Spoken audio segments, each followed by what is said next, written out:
One thing you notice when you're in the Pilbara is the vast distances between places. With each trip we do, we get further afield, and this time we're heading to Exmouth to visit Cape Range National Park, home of the world-renowned Ningaloo Reef. As always, we've squeezed the paddleboards in and are hoping to find some great paddleboarding spots. We've been driving for 4 hours.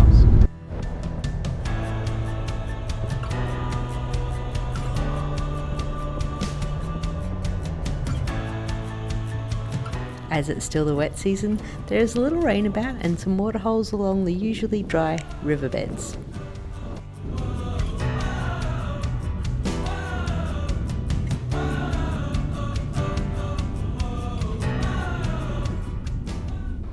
The town of Exmouth is a welcome end to a long day of driving, and as always we're interested to see what the town is like. The marina area looked to be a fairly recent development, with lots of high-end houses boasting their own waterfront along a series of canals, a sign of some of the money tied up in the surrounding mining industry, coupled with a love of boating perhaps. The town of Exmouth itself was quite small but had some really great coffee.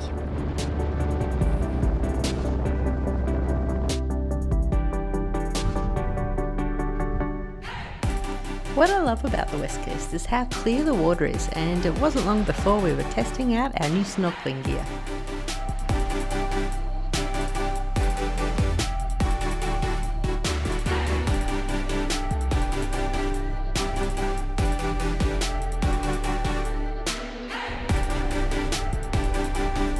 The visitor centre is worth a quick visit for some advice on local tide times for snorkeling, info on the reef itself, and a nice cool drink or ice cream. Our first snorkel on the reef was at Turquoise Bay in the drift loop, which was a new experience to us. We're not snorkelers, but the gist is you walk down the beach, jump in the water, and the tide takes you back to where you started. The colour of this water is incredible.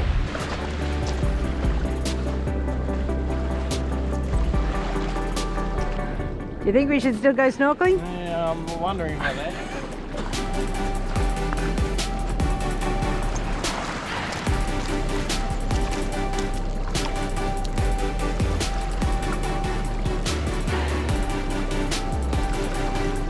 We're at Turquoise Bay and about to go for a snorkel. We have just seen a baby shark. Don't think that it's going to pose much of a threat, but hopefully its parents aren't around.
Right at the end of the park, Yardie Creek creates a natural border.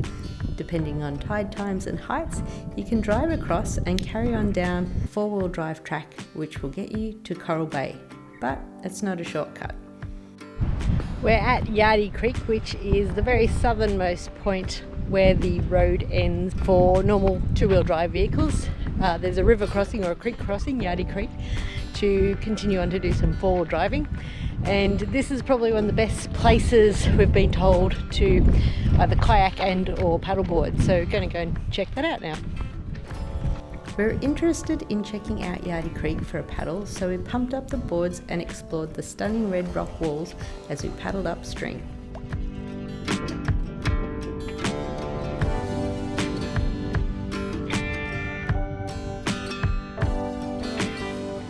We're surprised to find that we're being watched by many pairs of eyes as we paddled along. There were loads of little rock wallabies sheltering in seemingly impossible to reach nooks within the rocks. See, look. I think it might even have a joey in it. It's like a little tiny little... Oh my god, it does! Can you see that little face? Oh my gosh, that's so cool.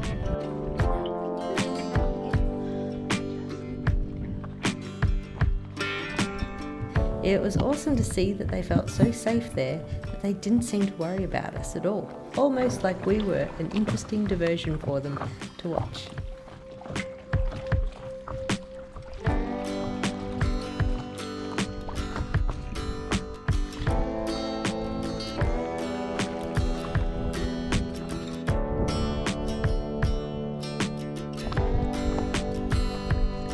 We've just paddled down Yardie Creek and there's these really beautiful rock walls either side of the creek here. It's a place that the national parks say is good for kayaking, so from that we're assuming that it's quite safe to paddleboard as well. There's people who are swimming up at the mouth of the river. That's only a couple hundred meters up from where we are. But yeah, as we're floating down the river or the creek, there's all these amazing little rocky outcrops, and in amongst the rocky outcrops we've seen some little rock wallabies, and the first one that we saw was actually our mother with a joey, and the little joey jumped out the pouch, and oh my gosh, they're so cute. I've never seen them up this close and in nature before. We weren't really expecting to be able to see any wildlife. It just looks like a beautiful place to paddle. So yeah, hopefully we can see them on the footage I've taken on the GoPro, because as you know, GoPros can't zoom in. So yeah, I'll see if I can get a little bit closer without disturbing them. They don't seem to be too worried about us. They're just kind of looking at us going, hey, what's that? But yeah, so I think, you know, they know that they're quite safe where they are in and amongst the rocks, which is why they've evolved that way, I guess. So very exciting. So another one.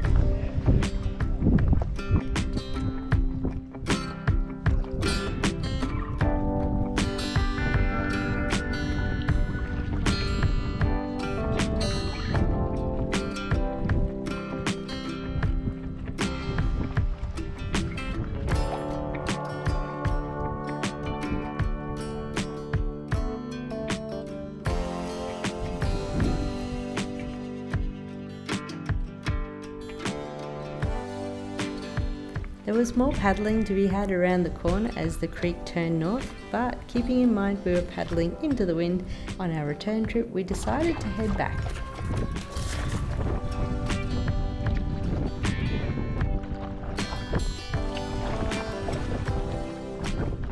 There are plenty of places to camp in the national park, but we decided to splash out and stay somewhere with air conditioning. It's interesting to notice just how much cooler it is out on the coast than in the town of Exmouth itself.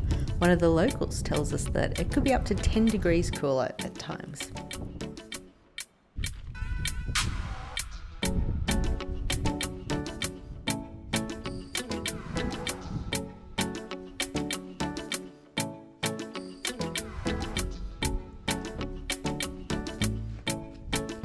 At the oyster stacks, there are recommended times for snorkeling, depending on the tide, as the reef is close to the water's surface.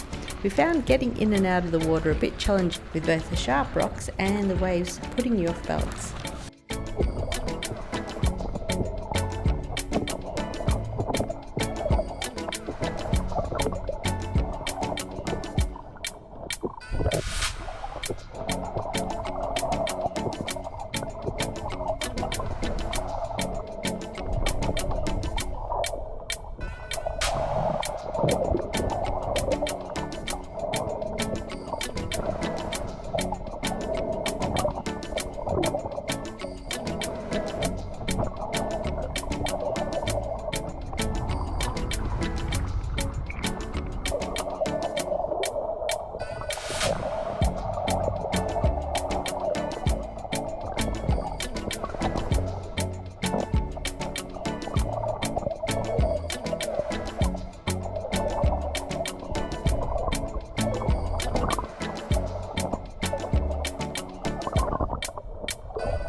On the way home we saw just how quickly and dramatically the weather can change, with a bushfire causing lightning storm and deluges of rain dumps. The Pilbara is a place of extremes and isn't given over to half measures, and that is what I think I'm going to love about it most. Thanks for joining us on our trip to Exmouth and Ningaloo Reef. While you're here, check out some of these other videos. I'll see you next time.